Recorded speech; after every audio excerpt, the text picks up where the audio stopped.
ఇతర ప్రాంతాల నుంచి, విదేశాల నుంచి కూడా రావడం అనేది ఆనవాయితీ.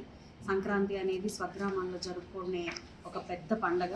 సో ఈ పండగకి అందరూ కూడా అందరినీ అట్రాక్ట్ చేసే విధంగా ఈ యొక్క సంబరాలను మేము ఏర్పాట్లు చేయాలనుకుంటున్నాము. ఎక్కడ కూడా అసౌకర్యానికి తావు లేకుండా ఈ యొక్క సంబరాన్ని ఏర్పాటు చేసుకొని అందరము ఆనందమయంగా ఈ సంక్రాంతిని సెలబ్రేట్ చేసుకోవాలనుకుంటున్నాము.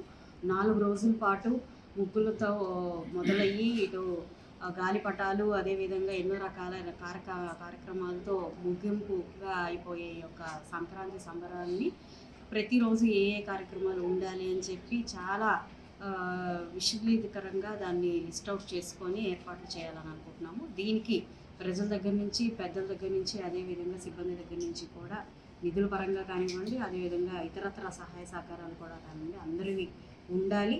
చాలా విజయవంతంగా ఈ యొక్క కూటమి ప్రభుత్వంలో వచ్చిన తర్వాత ఈ సంక్రాంతి సంబరాలు మునుపెన్నడూ